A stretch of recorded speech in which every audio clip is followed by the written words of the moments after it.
और इस वक्त की बड़ी खबर सीबीआई से आ रही है।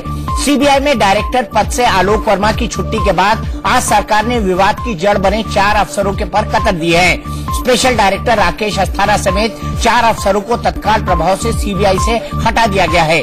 आलोक वर्मा और राकेश अस्थाना के आपसी झगड़े में ही सीबीआई की भत पिटी थी। दोनों ने एक दूसरे पर भ्रष्टाचार के गंभीर आरोप लगाए थे।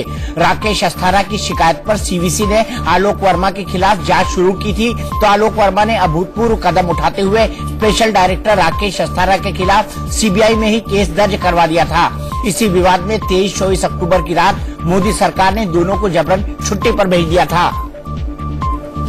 बाद में सुप्रीम कोर्ट के आदेश पर आलोक वर्मा बहाल हुए तो 2 दिन के अंदर ही हाई पावर कमेटी की मीटिंग बुलाकर उन्हें सीबीआई के डायरेक्टर पद से हटा दिया गया। आलोक वर्मा की सीबीआई से छुट्टी के बाद सबकी नजरें इस बात पर थी कि अब राकेश अस्थाना का क्या होगा।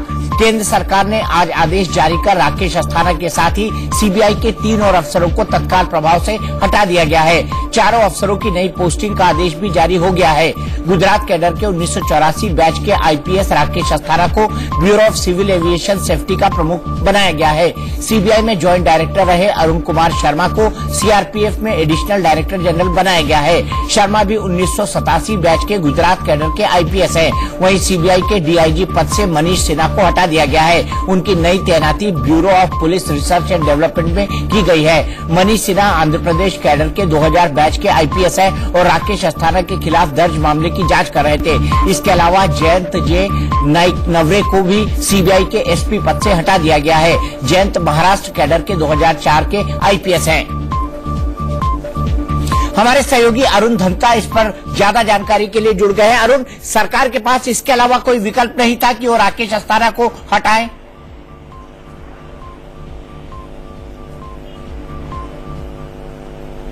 बिल्कुल सही कहा दीपक जी आपने, क्योंकि जिस तरह से एक सीबीआई की जो इमेज बन गई थी, नंबर 1 और नंबर 2 की जो वॉर चली थी, उसके बाद हमने देखा जिस तरह से कोर्ट में भी एक लंबा समय लगा फैसला सुनाने में। उसके बाद जिस तरह से सीबीआई की एक इमेज को डेंट हुआ था, कहीं ना कहीं ये एक डिसीजन आना इस तरह का बहुत ज्यादा जरूरी था, क्योंकि जितने भी अधिकारी आप देखिए जो cabinet committee appointment committee of cabinet है, उसने जिन लोगों को अभी इमीडिएट इफेक्ट के साथ जिनका टेन्योर कर्टेल किया है, वो ये वही लोग हैं जो कहीं ना कहीं इस पूरे मामले में शामिल थे। जैसे अरुण कुमार शर्मा है, वो काफी क्लोज कहे जा रहे थे आलोक वर्मा के। एमके सिन्हा वो भी काफी क्लोज थे।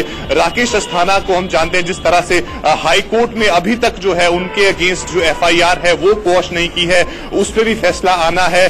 तो एक शेकअप की जरूरत थी सीबीआई की इमेज को इंप्रूव करने के लिए। कहीं ना कहीं ये सरकार को लग रहा था कि गलत मैसेज जाएगा, ये सभी लोग उस पूरी जो बैटल थी उसका पार्ट थे, और इनको जो है कहीं ना कहीं एक साइड करना और एक नई तरीके से सीबीआई को लोगों के सामने प्रोजेक्ट करना, ये बहुत ज्यादा जरूरी था। और जिस तरह से फैसला आया विद इमीडिएट इफेक्ट जो है इनके टेन्योर को कम कर दिया गया है और इन्हें पोस्टिंग भी दे दी गई है। जैसे कि राकेश अस्थाना जो है वो bureau of civil aviation security के इंचार्ज होंगे और एडीजी होंगे एमके सिन्हा सीआरपीएफ के। तो इस तरह से कहीं ना कहीं उनका एक सेटलमेंट कर दिया गया। अब देखना ये होगा कि जो एक सबसे बड़ी चीज यहां पर है कि कौन होगा सीबीआई का अगला चीफ, क्योंकि काफी लोग कयास ये लगा रहे थे कि राकेश अस्थाना का नाम आ सकता है, लेकिन जिस तरह से ये टसल चली है उसके बाद ये नामुमकिन था कि राकेश अस्थाना को किस तरह से आगे किया जाए। अब देखना ये होगा जब एक क्रूशल मीटिंग जो होने वाली है, जो ये हाई पावर पैनल की, उसमें किसका नाम सामने आता है, कौन होगा अगला सीबीआई और किस तरह सीबीआई चीफ, और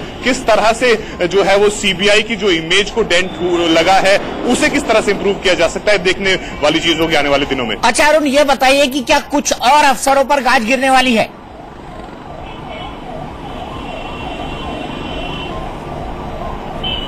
देखिए अभी तक तो हमें अभी ये नहीं सुनने में आ रहा है कि किसी और बड़े अधिकारी पर गाज गिरेगी, लेकिन हाँ ये जो लोग थे इनका बहुत क्रूशल रोल था। एमके सिन्हा जो है ये वही आदमी है जो जिन्होंने हाईकोर्ट में अप्रोच किया था राकेश अस्थाना के अगेंस्ट उनके केस में, और उसके बाद अगर अरुण कुमार शर्मा की बात करें, ये वही अधिकारी हैं जो इन्वेस्टिगेट कर रहे थे इस पूरे मैटर को राकेश अस्थाना के खिलाफ, और आलोक वर्मा के काफी क्लोज भी कहे जाते थे। तो ये जो लोग थे ये काफी इंपॉर्टेंट पोजीशन पर थे, इन्फ्लुएंशियल पोजीशन पर थे सीबीआई में, और इनको कहीं ना कहीं पहले साइडलाइन करना बहुत ज्यादा जरूरी था। आगे क्या होगा वो अभी हमें उस पर क्लैरिटी नहीं है। वो देखना ये होगा कि किस तरह से डिसीजन आगे आते हैं। जब एक बार सीबीआई के जो डायरेक्टर हैं उन्हें नियुक्त किया जाता है, किस तरह के फैसले वो लेते हैं, ये बहुत अहम होगा। लेकिन सबसे जरूरी ये है कि आखिर कौन होगा अगला सीबीआई चीफ। और जो ये लोग थे, राकेश अस्थाना, एम के सिन्हा, अरुण कुमार शर्मा, ये लोग जो थे, इनको जो है वो इमीडिएट इफेक्ट के साथ इनके टेन्योर को कम कर दिया गया है और इनकी पोस्टिंग दूसरे डिपार्टमेंट्स में भी दे दी गई। अब देखना ये होगा कि आखिर किस। अरुण, एक सवाल और, अब राकेश अस्थाना वाला जो केस है, अगर हाईकोर्ट उसको खत्म कर देता है तो केस खत्म हो जाएगा, वरना सीबीआई में जैसी एफआईआर है वैसी चलती रहेगी और आगे अगले सीबीआई डायरेक्टर पर डिपेंड करेगा कि वो इस एफआईआर का क्या करते हैं।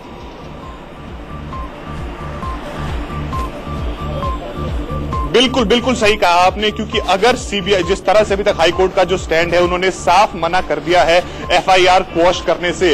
अब राकेश अस्थाना हालांकि जो है वो इंचार्ज बन जाएंगे bureau of civil aviation security के, लेकिन जब तक ये एफआईआर क्वॉश नहीं होती है उनके अगेंस्ट जो है वो इंक्वायरी चलती रहेगी, केस चलता रहेगा। अब देखना ये होगा, जिस तरह आपने कहा कि जो अगला सीबीआई बॉस होगा वो किस तरह से इस मामले को लेता है, क्या कुछ होता है, वो बहुत अहम होगा। लेकिन फिलहाल जो है उनके अगेंस्ट कार्रवाई चलती रहेगी, जो उम्मीद कर रहे हैं कि वो खारिज हो जाए और उसकी हियरिंग भी कोर्ट में आनी है आगे।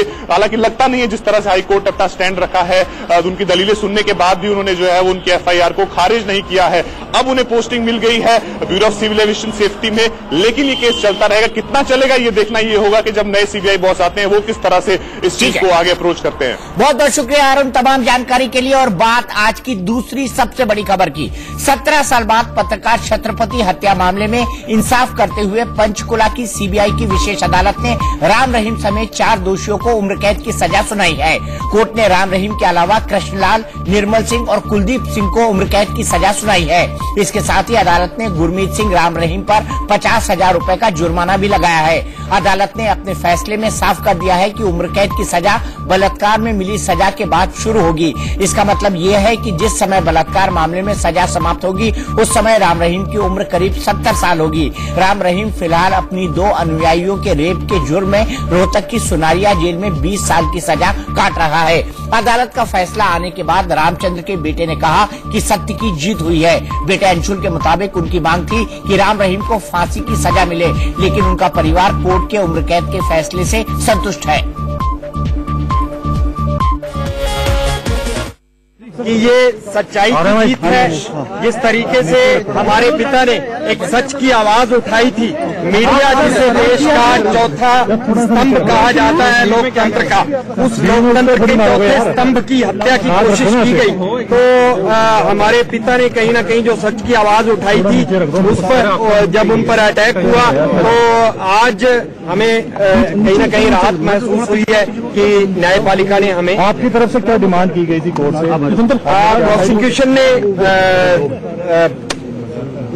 कैपिटल पनिशमेंट की डिमांड की थी, लेकिन न्यायपालिका ने आज आजीवन कारावास 4 अभियुक्तों को गुरमीत, राम रहीम सहित सुनाया।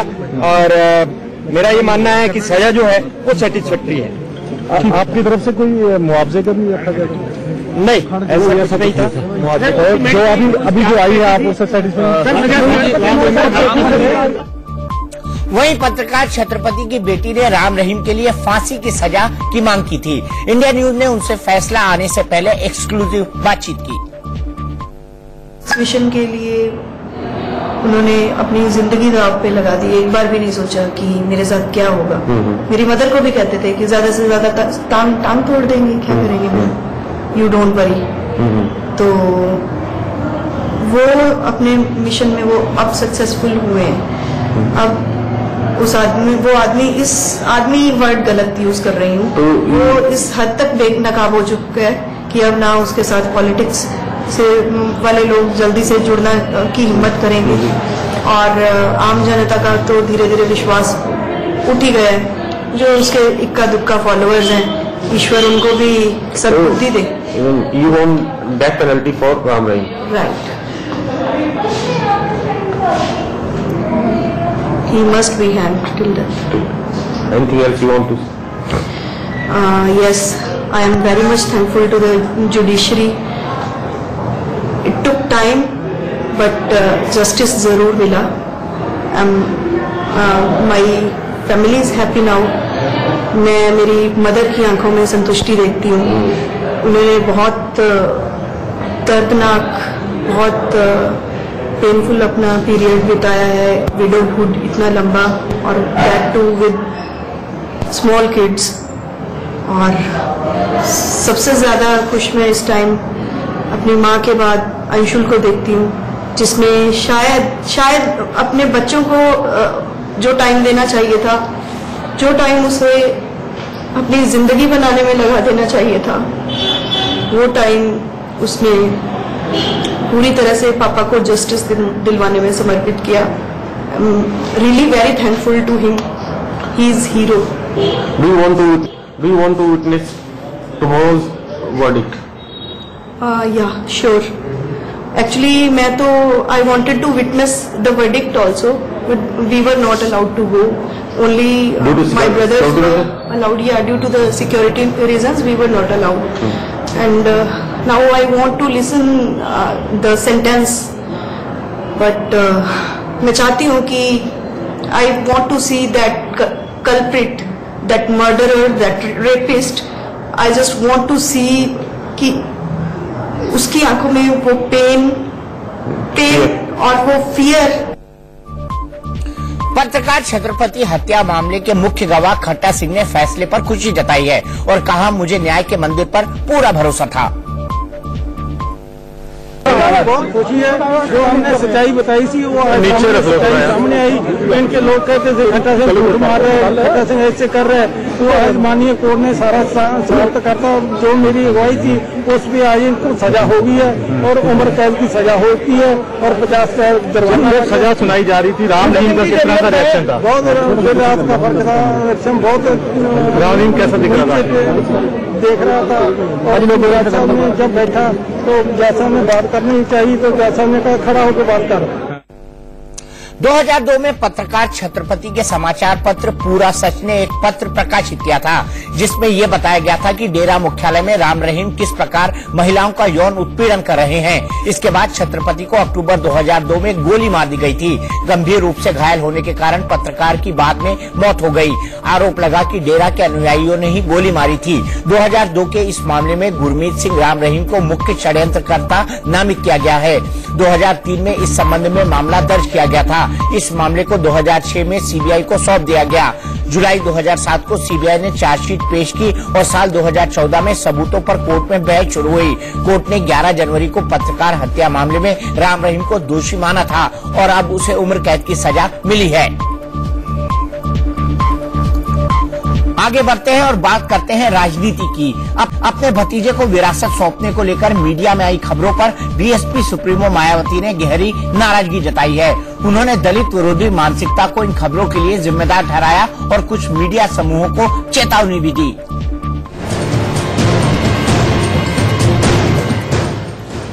मायावती ने इसी दौरान ये भी ऐलान कर दिया कि वो अपने भतीजे आकाश को बीएसपी मूवमेंट में शामिल करेंगी और उसे सीखने का अवसर प्रदान करेंगी। संकीर्ण व जातिवादी मानसिकता रखने वाले कुछ मीडिया के माध्यम से सस्ती व घिनौनी राजनीतिक षड्यंत्र पर उतर आए हैं, तो उसका मुंह तोड़ जवाब देना भी हमें आता है। हम दब्बू किस्म के लोग नहीं हैं कि सुनकर बैठ जाएंगे, घबरा जाएंगे। उसका मुंह तोड़ जवाब देना भी हमें आता है। मैं आगे अवश्य ही श्री आकाश को बीएसपी मूवमेंट से जोड़कर उसे संघर्ष से जोड़ने व उससे सीखने का अवसर जरूर अब मैं प्रदान करूंगी। मायावती ने मीडिया पर अपने भतीजे आकाश के जूतों को लेकर भी घिनौना षड्यंत्र रचने का आरोप जड़ दिया। इसी प्रकार की संकीर्ण व जातिवादी मानसिकता रखने वाले कुछ मीडिया वालों ने अपने आप को काफी निचले स्तर पर गिराकर मेरे चप्पल व सैंडल आदि के संबंध में भी काफी गलत व मिथ्या खबर फैलाकर जनता को भ्रमित करने का ये घिनौना राजनीतिक षड्यंत्र रचा था, जो कि जग जाहिर है। और अब वही लोग या इस किस्म के लोग ही, मीडिया के इस किस्म के लोग ही मेरे भाई के लड़के श्री आकाश के भी चप्पलों के पीछे पड़ गए और उसकी कीमतें ऐसे बता रहे जैसे इन्होंने ही उसे चप्पल खरीद कर दे दी। मायावती ने परिवारवाद को लेकर बीएसपी को घेरने वाली मीडिया पर तंज कसा और कहा कि दूसरी पार्टियों में परिवारवाद को लेकर मीडिया अपनी आंखें क्यों मूंद लेता है। इस संबंध में दूसरी पार्टियों तथा इनके नेताओं द्वारा परिवारवाद को खुले तौर पर बढ़ावा देने पर ऐसे जातिवादी मीडिया के लोग अपनी आंखें क्यों बंद कर लेते हैं, ये भी देश की आम जनता अच्छी तरह से जानती है। मायावती ने दावा किया कि उनके जन्मदिन पर गरीब ज्यादा केक खाए तो मीडिया उसे लूट बताकर बीएसपी की छवि खराब करने की कोशिश करता है। तो जातिवादी व दलित विरोधी मानसिकता रखने वाले टीवी चैनलों से षड्यंत्र करके अब संकीर्ण व शरारतीपूर्ण खबरें भी दिखाना शुरू कर दी है, ताकि पार्टी व इसके शीर्ष नेतृत्व को, सर्वोच्च नेतृत्व को चुनाव के दौरान फिर से बदनाम किया जा सके। इसी क्रम में मेरे जन्मदिन के खुशी के मौके पर गरीबों द्वारा ज्यादा से ज्यादा जन्मदिन का केक खाकर खुशी मनाने की उनकी इच्छा को केक की लूट बताकर इसको नेगेटिव घटना के रूप में मीडिया द्वारा प्रचारित करना।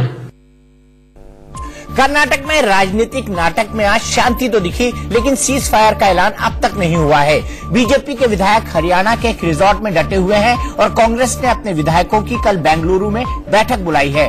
बागी विधायकों को चेतावनी भी जारी कर दी गई है कि अगर वो बैठक में नहीं आए तो पार्टी और विधायकी दोनों से हाथ धो बैठेंगे।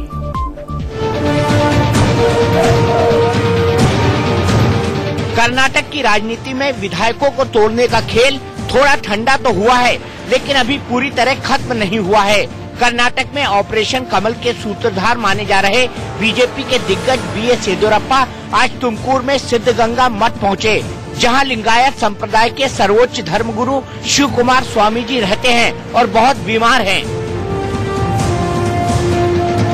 येदियुरप्पा कर्नाटक में लिंगायतों के सबसे बड़े नेता माने जाते हैं। राजनीति में उनकी ताकत ही लिंगायत वोट है। इसी वोट बैंक में सेंधमारी के लिए कांग्रेस ने 2018 के विधानसभा चुनाव में लिंगायत को अलग धर्म का दर्जा दिए जाने की वकालत की थी। अब कर्नाटक के नाटक में लिंगायतों की सहानुभूति पाने के लिए कांग्रेस ने भी बड़ा दांव खेल दिया है। कांग्रेस के बड़े नेता भी तुमकुर में हैं और बीमार धर्मगुरु को भारत रत्न देने की पैरवी में जुट गए हैं। कर्नाटक में बीजेपी ने अपने विधायकों को दिल्ली और कांग्रेस के 5 विधायकों को मुंबई बुलाकर जो हलचल मचाई थी वो अब ठंडी होती दिख रही है। कांग्रेस और जेडीएस गठबंधन की सरकार को कोई खतरा नहीं है, ये दिखाने के लिए शुक्रवार को दिन में 3:30 बजे से कांग्रेस विधायक दल की बैठक बुलाई गई है। कांग्रेस ने मुंबई गए अपने बागी विधायकों को चेतावनी भी जारी कर दी है। जो भी विधायक 18 जनवरी को दिन में 3:30 बजे की बैठक में गैर हाजिर रहेगा, उसकी कांग्रेस पार्टी की प्राथमिक सदस्यता खत्म कर दी जाएगी। साथ ही ऐसे विधायकों के खिलाफ दल बदल विरोधी कानून के तहत कार्रवाई भी की जाएगी। कांग्रेस का दावा है कि शुक्रवार को विधायक दल की बैठक के बाद साफ हो जाएगा कि बीजेपी की चाल नाकाम हो चुकी है। We have a stable government, we have majority. And from day one, Mr. Yediyurappa has been saying, this government is going to fall, I'm going to bring down this government. We've got audio recordings of Yediyurappa speaking, Sriramulu speaking, Janardhan Reddy speaking in the earlier cases when they tried to topple this government. My only advice to him is that to stop all this and pour those BJP MLAs, 104 MLAs who are locked up, let them go. दरअसल कर्नाटक में नाटक का पूरा खेल विधानसभा का अंक गणित है। सरकार गिराने के लिए जितने विधायकों की जरूरत थी, बीजेपी उतना जुटा नहीं पाई। यही वजह है कि कांग्रेस के बागी विधायकों के इस्तीफे देने की खबरें भी गुरुवार को ठंडी पड़ने लगी। कांग्रेस के 5 विधायक ही बीजेपी के संपर्क में हैं। उनका इस्तीफा देने से कुमारस्वामी सरकार के बहुमत पर कोई असर नहीं पड़ने वाला। बीजेपी अगर अपने दावे के मुताबिक 11 विधायकों से भी इस्तीफा दिलाती है तो भी कांग्रेस जेडीएस गठबंधन के पास बहुमत बना रहेगा। अगर कांग्रेस के 7 विधायक विधानसभा में सरकार के खिलाफ वोटिंग करते हैं तो सरकार तो गिर जाएगी, लेकिन बीजेपी की सरकार नहीं बनने वाली, क्योंकि सरकार के खिलाफ वोटिंग करने वाले विधायकों की सदस्यता रद्द हो जाएगी और सदस्यता रद्द होते ही बचे हुए विधायकों में कांग्रेस जेडीएस का फिर से बहुमत हो जाएगा। मतलब सीधा सा है कि कर्नाटक में बीजेपी का ऑपरेशन कमल पार्ट 2 तभी कामयाब हो सकता है जब कांग्रेस और जेडीएस के 13 विधायकों को इस्तीफे के लिए राजी किया जाए। फिलहाल संकेत यही मिल रहे हैं कि 13 विधायक टूटने के लिए तैयार नहीं हैं। मुजफ्फरपुर अब बिहार के सीएम नीतीश कुमार के पीछे पड़ गया है। पहले मुजफ्फरपुर शेल्टर होम कांड ने सुशासन पर सवाल उठाए।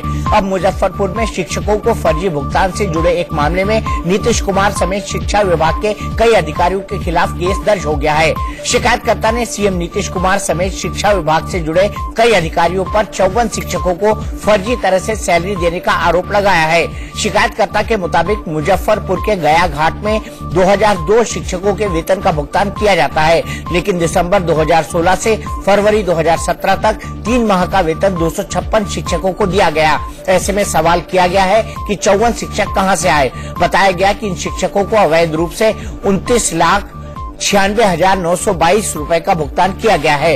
इस मामले में 21 जनवरी को सुनवाई होगी। जिला शिक्षा विभाग में भारी वित्तीय हुआ, इसकी शिकायत मैंने बड़िए कई जिला पदाधिकारियों को, बिहार के अन्य पदाधिकारियों को एवं चीफ मिनिस्टर को भी मैंने दिया, लेकिन इस पर कोई कार्रवाई नहीं हुआ। इसके लिए हमने सीजीए मुजफ्फरपुर में परिवार दायर किया। कितने लोगों के खिलाफ परिवार? हम 7 अन्य लोगों, मुख्यमंत्री समेत 7 अन्य लोगों को मैंने मुकदमा में मुद्दा बनाया।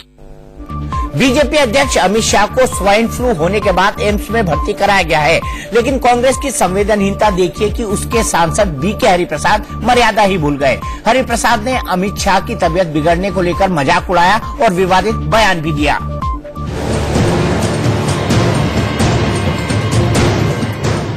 बीजेपी के मिशन 2019 में दिन रात एक करने वाले अमित शाह एम्स में भर्ती हैं। स्वाइन फ्लू की चपेट में आने के बाद बीजेपी अध्यक्ष अमित शाह को देर रात एम्स में भर्ती कराया गया। एम्स निदेशक रणदीप गुलेरिया की निगरानी में डॉक्टरों की एक टीम उनका इलाज कर रही है। शाह ने खुद ट्वीट कर स्वाइन फ्लू होने की जानकारी दी। उन्होंने ट्वीट किया, मुझे स्वाइन फ्लू हुआ है जिसका उपचार चल रहा है। ईश्वर की कृपा, आप सभी के प्रेम और शुभकामनाओं से शीघ्र स्वस्थ हो जाऊंगा। लेकिन इस बीच कांग्रेस नेता बीके हरिप्रसाद ने अमित शाह को लेकर बेहद शर्मनाक बयान दिया और उनकी तबीयत को लेकर मजाक उड़ाया। बीके हरिप्रसाद ने कहा कि अगर अमित शाह ने कर्नाटक सरकार को हाथ भी लगाया तो उनको और भी खराब बीमारी हो जाएगी। ये यहाँ के लोगों का श्राप है।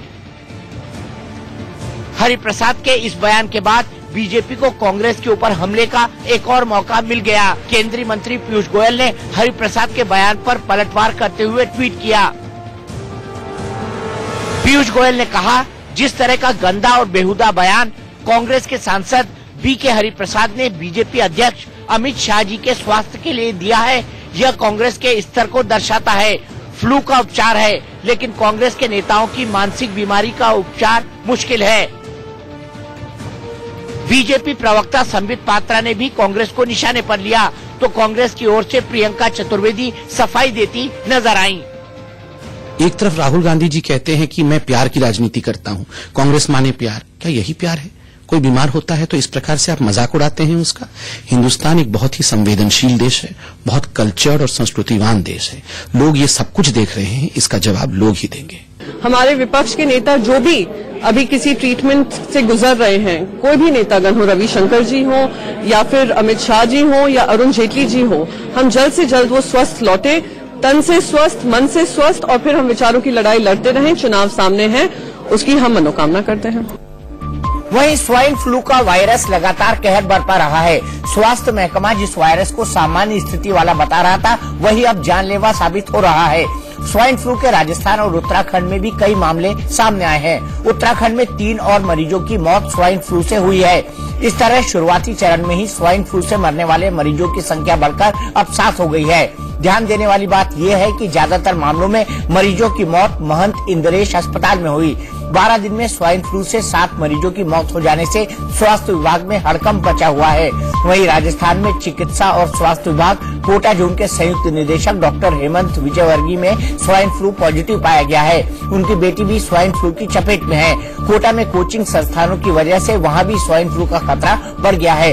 इस बीच मुख्यमंत्री अशोक गहलोत और स्वास्थ्य मंत्री डॉक्टर रघु शर्मा ने चिकित्सा और स्वास्थ्य विभाग के अधिकारियों को स्वाइन फ्लू बीमारी के प्रति सतर्क रहने का निर्देश जारी किया है। चिकित्सा और स्वास्थ्य विभाग के आंकड़ों के अनुसार इस साल 1 जनवरी से 16 जनवरी तक राज्य में स्वाइन फ्लू पीड़ित 4091 मरीजों की जांच में 971 लोग पॉजिटिव पाए गए हैं, जिनमें से 39 लोगों की मौत हो चुकी है।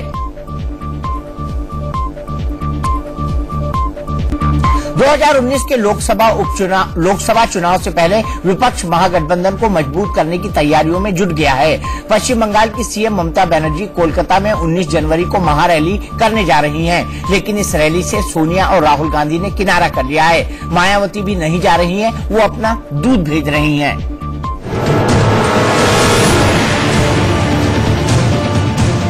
आज से ठीक 2 दिन बाद 19 जनवरी को पश्चिम बंगाल शक्ति प्रदर्शन का बड़ा कुरुक्षेत्र बनने वाला है। मुख्यमंत्री ममता बनर्जी कोलकाता में महारैली के जरिए शक्ति प्रदर्शन कर लोकसभा चुनाव का शंखनाद करेंगी। यूपी में अखिलेश और मायावती के गठबंधन के बाद ये किसी विपक्षी पार्टी की पहली बड़ी राजनीतिक रैली होगी। लिहाजा ममता की इस महारैली पर सबकी निगाहें टिकी हैं कि कौन कौन बड़ा नेता इसमें शामिल होने वाला है। खबरों के मुताबिक यूपीए चेयरपर्सन सोनिया गांधी और कांग्रेस अध्यक्ष राहुल गांधी इस रैली में शिरकत नहीं करेंगे। बीएसपी सुप्रीमो मायावती इस रैली में शामिल होंगी या नहीं, इसको लेकर अभी तस्वीर साफ नहीं है। हालांकि कांग्रेस की नुमाइंदगी मल्लिकार्जुन खड़गे करेंगे, तो वहीं समाजवादी पार्टी के अध्यक्ष अखिलेश यादव के साथ आरएलडी के अजीत सिंह और जयंत चौधरी नजर आएंगे। एसपी बीएसपी गठबंधन की कवायद के बाद ये पहली बार होगा कि जब अजीत सिंह और अखिलेश यादव एक साथ होंगे। इस महारैली में आरजेडी नेता तेजस्वी यादव के अलावा शरद यादव शामिल होंगे। इसके साथ ही आंध्र प्रदेश के सीएम चंद्रबाबू नायडू, दिल्ली के सीएम अरविंद केजरीवाल और जेडीएस नेता एचडी देवगौड़ा भी ममता के साथ मंच साझा करेंगे। दरअसल पश्चिम बंगाल कांग्रेस कमेटी ममता की रैली में राहुल गांधी और सोनिया गांधी के शामिल होने को लेकर सहमत नहीं है। बताया जा रहा है कि राज्य की कांग्रेस कमेटी आने वाले लोकसभा चुनाव को अकेले लड़ने की तैयारी में है और इसके लिए उन्होंने राहुल गांधी को रैली में शामिल न होने का सुझाव दिया, जिसके बाद राहुल ने इस रैली में शामिल न होने का फैसला किया। उधर ममता की रैली से लेफ्ट पार्टियों ने भी किनारा कर लिया है। ममता का मकसद कोलकाता से दिल्ली तक अपनी ताकत का प्रदर्शन करना है, लेकिन विपक्ष के दिग्गज नेताओं की गैर मौजूदगी से ममता के लिए ये किसी बड़े झटके से कम नहीं है। मुंबई समेत पूरे महाराष्ट्र में कर दिया है जिन्होंने डांस बार को बेनूर बना दिया था। बार बालाओं और डांस बार मालिकों के चेहरे पर सुप्रीम कोर्ट के फैसले से फिर से रौनक लौट आई है। हालांकि ये आशंका भी बनी हुई है कि 14 साल से हाई कोर्ट और सुप्रीम कोर्ट के फैसलों के बावजूद डांस बार पर शर्तों की बंदिशें क्या इस बार खत्म होंगी।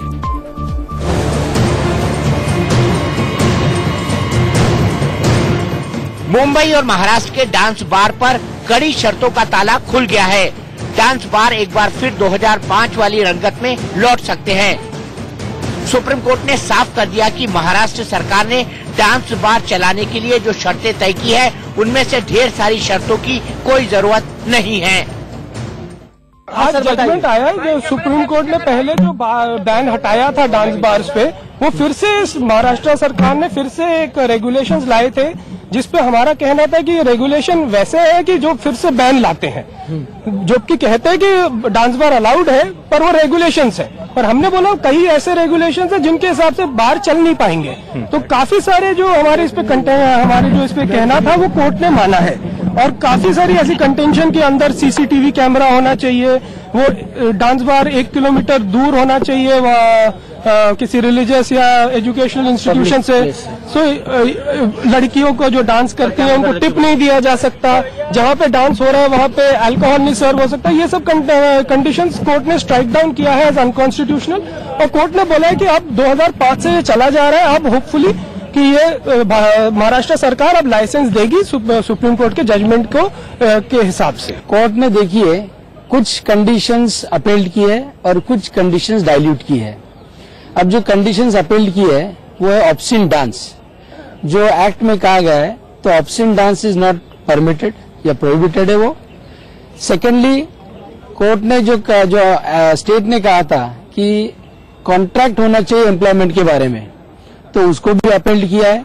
पर कुछ कुछ कंडीशंस कोर्ट ने कहा है कि अनरीजनेबल है, जैसे 1 किलोमीटर का अंतर होना चाहिए कोई रिलीजियस प्लेस या स्कूल से, तो उसे हटाया गया है। सीसीटीवी की एक कंडीशन थी, उसको भी हटाया है क्योंकि वो प्राइवेसी का वायलेशन करती है, ऐसा कोर्ट ने कहा है। बाकी सरासर ये स्टेट गवर्नमेंट के लिए काफी राहत है। एक्ट अपील्ड किया है एक महीने में, और अभी जो dance bar owner conditions comply करेगा उसे हम लाइसेंस देंगे। सुप्रीम कोर्ट ने महाराष्ट्र के डांस बार को जो राहत दी है, उसके मुताबिक महाराष्ट्र में डांस बार का लाइसेंस सिर्फ अच्छे चरित्र वालों को देने का नियम है। सुप्रीम कोर्ट ने अच्छे चरित्र की शर्त खत्म कर दी है। डांस बार के अंदर सीसीटीवी कैमरा लगाने की शर्त थी, उसे भी सुप्रीम कोर्ट ने निजता का हनन मानते हुए खत्म कर दिया है। महाराष्ट्र ने कानून बनाकर डांस एरिया और शराब के बार को अलग अलग रखा था। सुप्रीम कोर्ट ने कहा कि बार और डांस को अलग करने का कोई तुक नहीं है।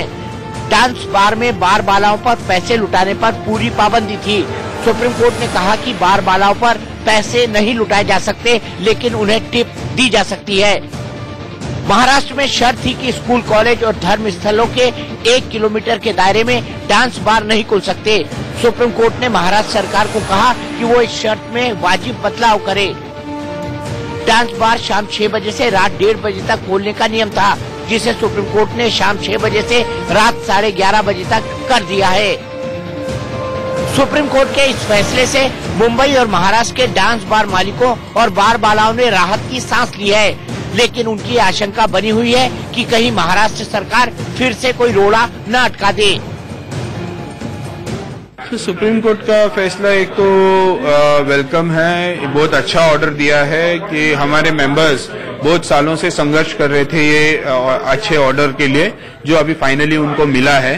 तो इसके लिए हम लोग ने मेंबर्स को रिक्वेस्ट भी किया है कि सुप्रीम कोर्ट ने जो लीगल फ्रेम जो फॉर्मेट सेट किया है, वो लीगल फ्रेम के अंदर ही रह के काम करना चाहिए। कि महाराष्ट्र की जनता इस डांस बार के प्रति उनका रुख नकारात्मक है।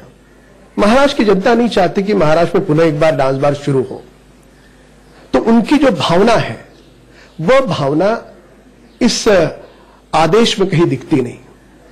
पर जब एक बार पूरी तरह से आदेश की प्रत मिलने के बाद, आदेश की कॉपी मिलने के बाद महाराष्ट्र सरकार इस बारे में दिशा निर्धारित करेगी।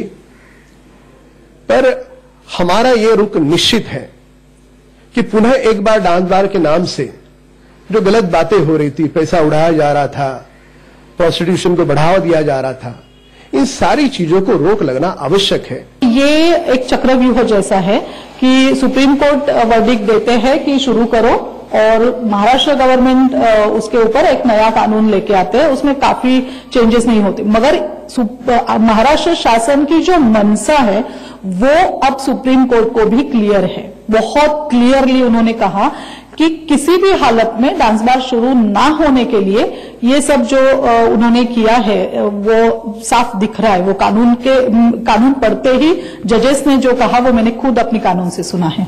तो मुझे लगता है कि हम खुश हैं, बार बालाएं भी खुश हैं। वर्षा काले महाराष्ट्र में बार बालाओं के हक की लड़ाई लंबे समय से लड़ रही है। उन्हें सुप्रीम कोर्ट के आदेश के बाद भी डांस बार खुलने में संदेह क्यों है, ये समझने के लिए आपको महाराष्ट्र में डांस बार पर पाबंदी का इतिहास बताते हैं। महाराष्ट्र के तत्कालीन गृह मंत्री आर पाटिल ने 14 अगस्त 2015 को मुंबई और महाराष्ट्र में डांस बार पर पाबंदी लगाने का ऐलान किया। उस वक्त मुंबई समेत महाराष्ट्र में करीब 700 लाइसेंसी डांस बार थे। आर पाटिल ने सब पर ताला लगवा दिया, जिसमें करीब 70,000 बार बालाएं बेरोजगार हो गयी। डांस बार मालिकों और बार बालाओं ने पाबंदी के खिलाफ आंदोलन किया। महाराष्ट्र के तत्कालीन गृह मंत्री आर पाटिल ने 14 अगस्त 2005 को मुंबई और महाराष्ट्र में डांस बार पर पाबंदी लगाने का ऐलान किया था। हाई कोर्ट का कहना था कि डांस बार पर पाबंदी संविधान में दिए गए समानता और आजीविका के अधिकार का हनन करता है। महाराष्ट्र सरकार ने सुप्रीम कोर्ट में अपील की, लेकिन 2013 में सुप्रीम कोर्ट ने भी डांस बार पर पाबंदी को नाजायज बताया। सुप्रीम कोर्ट के फैसले के बावजूद महाराष्ट्र सरकार ने डांस बार से पाबंदी नहीं हटाई। पाबंदी जारी रखने के लिए 2014 में पहले अध्यादेश लाया गया और फिर 13 अप्रैल 2014 को महाराष्ट्र विधानसभा से dance bar regulation bill pass कराकर पाबंदी को कानूनी जामा पहना दिया गया। डांस बार पर पाबंदी के कानून को सुप्रीम कोर्ट में चुनौती दी गई। 2015 में सुप्रीम कोर्ट के आदेश पर महाराष्ट्र में डांस बार का लाइसेंस तो दिया जाने लगा, लेकिन डांस बार चलाने के लिए इतनी कड़ी शर्तें लागू कर दी गई कि डांस बार का धंधा चल नहीं पाया। महाराष्ट्र सरकार की उन्हीं शर्तों को बार मालिकों और बार बालाओं की ओर से सुप्रीम कोर्ट में चुनौती दी गई थी, जिस पर सुप्रीम कोर्ट ने डांस बार के नियमों में ढील देने का आदेश जारी किया है। हालांकि कांग्रेस और एनसीपी के नेताओं का कहना है कि उनकी सरकार ने डांस बार पर पाबंदी लगाकर ठीक किया था। डांस बार जब पे प्रतिबंध लगाया गया था वो इस वजह से लगाया गया था कि सिविल सोसाइटी की ये मांग थी कि वहां पे महिलाएं जो काम कर रही थी उनका शोषण होता था, उनको सही जो उनके राइट्स हैं उसका रोज हनन होता था और इलीगल एक्टिविटीज चलती थी। उसके मद्देनजर इस पे पाबंदी लगाई गई थी। मैं उम्मीद करती हूं अगर सुप्रीम कोर्ट ने इस तरीके का वर्डिक्ट दिया है तो अब सरकार की जिम्मेदारी हो जाती है, राज्य सरकार की, कि इस नियम का पालन हो और सिविल सोसाइटी जो आम जनता अपने आप को महसूस कर रही थी कि इस तरीके के काम चल रहे हैं इन बारों में, उनका भी ध्यान रखा जाए। ये सरकार का दायित्व और जिम्मेदारी होगी। डांस बार का आया हुआ सुप्रीम कोर्ट का जो जजमेंट है ये काफी दुर्भाग्यपूर्ण निर्णय है, ऐसा मैं मानती हूँ, क्योंकि इस महाराष्ट्र से डांस बार की छमछम हटाने का काम हमारे स्वर्गीय आर आबा इन्होंने किया था।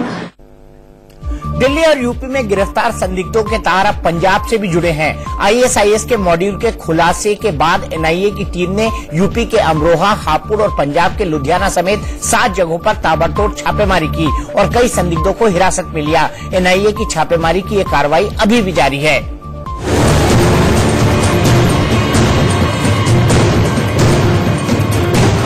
यूपी पंजाब में एनआईए की सबसे बड़ी रेड।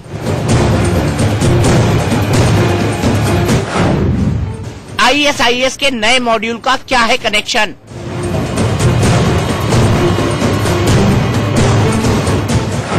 यूपी में छिपे बगदादी के कितने आतंकी? आईएसआईएस के मॉड्यूल के खुलासे के बाद देश की जांच एजेंसी हरकत में है। आज एनआईए ने एक बार यूपी से लेकर पंजाब तक में ताबड़तोड़ छापेमारी की।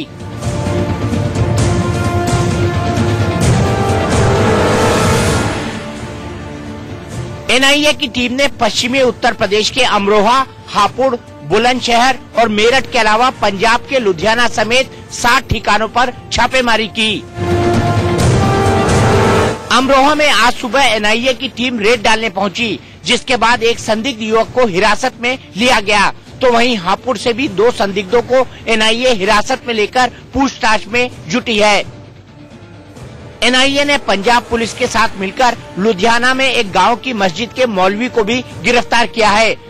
पकड़े गए मौलवी का आईएसआईएस मॉड्यूल से कनेक्शन होने की आशंका जताई जा रही है, क्योंकि वो 7 महीने पहले ही लुधियाना आया था और इससे पहले यूपी के एक मदरसे में पढ़ रहा था। उसके अलावा 5 अन्य लोगों को भी हिरासत में लिया गया है। पूरे गांव से नहीं, हमारे गांव से नहीं, पूरे अटगमे से मालूम कर दो कि वो लड़का इसी चक्की पे नाजुआज पीएसआई का काम करता है, लेकिन पढ़ा हुआ मौलवी है वो।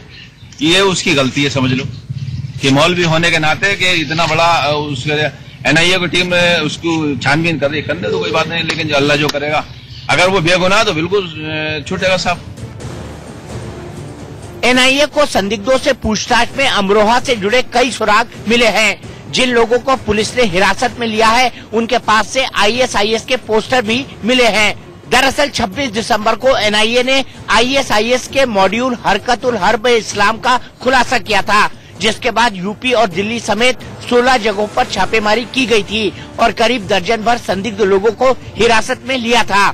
एनआईए ने मॉड्यूल के मास्टरमाइंड मौलवी सोहेल को भी गिरफ्तार किया था, जो विदेश में बैठे किसी शख्स के संपर्क में था।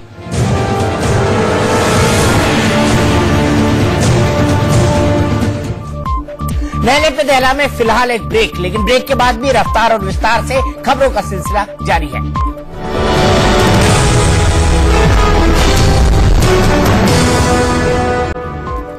नहले पे दहला में आपका एक बार फिर स्वागत है।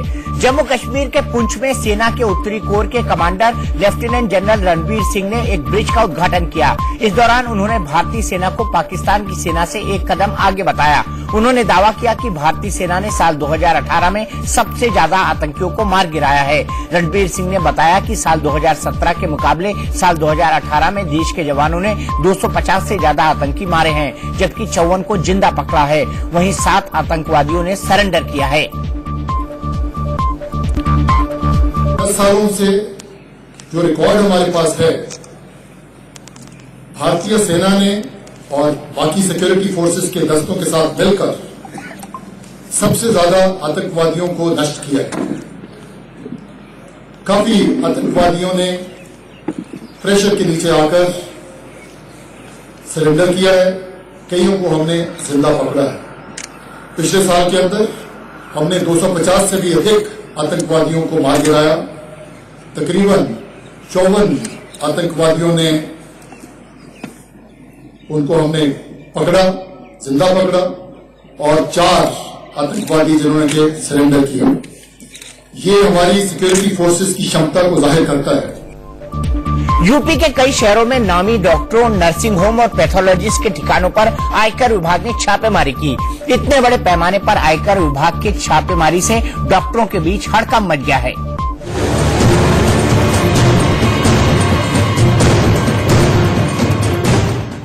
यूपी में रसूखदार और मशहूर डॉक्टरों, पैथोलॉजी सेंटरों और अस्पतालों पर इनकम टैक्स डिपार्टमेंट की रेड पड़ी है।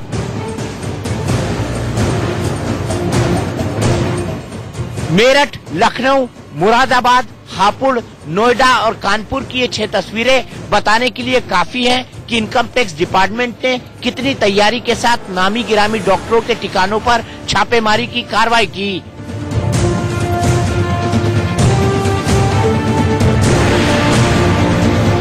कहा जा रहा है कि आयकर विभाग की टीमों ने खातों में हेराफेरी, बेनामी रसीदें, हिसाब किताब में गड़बड़ी की बात सामने आने पर डॉक्टरों, पैथोलॉजी सेंटरों और अस्पतालों पर छापेमारी की ये कार्रवाई की। लखनऊ के चरक अस्पताल में डॉक्टर रतन सिंह के ठिकानों पर एक साथ छापा पड़ा है। डॉक्टर रतन सिंह चरक अस्पताल के मालिक हैं। आयकर अफसरों को रतन सिंह के पास अघोषित आय की जानकारी मिली थी। इसके साथ ही दस्तावेजों में छेड़खानी के संकेत मिले हैं। चरक के 6 ठिकानों के अलावा सिप्स यानी Sushruta institute of plastic surgery hospital के 4 ठिकानों पर भी आईटी ने एक साथ कार्रवाई की।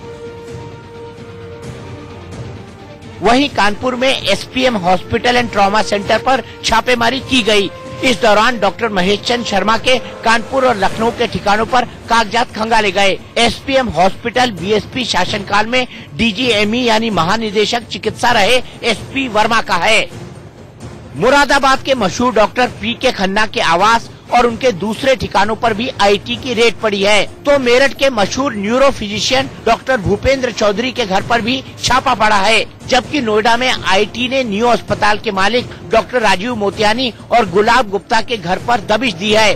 घर के अलावा दफ्तर पर भी अधिकारियों ने कागजात खंगाले। इसके अलावा हापुड़ के जीएस मेडिकल कॉलेज में ताबड़तोड़ छापेमारी की खबर सामने आई है। इसी अस्पताल के डॉक्टर अंकित शर्मा के घर पर भी छापेमारी की जानकारी सामने आई है।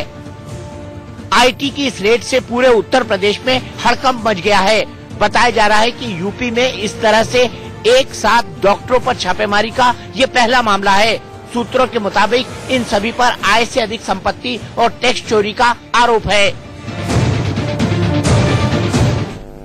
प्रयागराज में चल रहे कुंभ में श्रद्धालुओं समेत देश के नेताओं के पहुंचने का सिलसिला जारी है। गुरुवार को महामहिम राष्ट्रपति रामनाथ कोविंद भी कुंभ पहुंचे। इस दौरान संगम तट पर पुजारियों ने मंत्रोच्चार के साथ राष्ट्रपति को विधि विधान से पूजा अर्चना कराई। उनकी पत्नी और बेटी भी साथ में मौजूद थी। साथ ही राज्यपाल राम नाईक और मुख्यमंत्री योगी आदित्यनाथ भी पूजा में शामिल हुए। राष्ट्रपति कोविंद गंगा, यमुना और अदृश्य सरस्वती के तट पर करीब आधा घंटा रहे। उन्होंने साधु संतों के साथ मुलाकात भी की।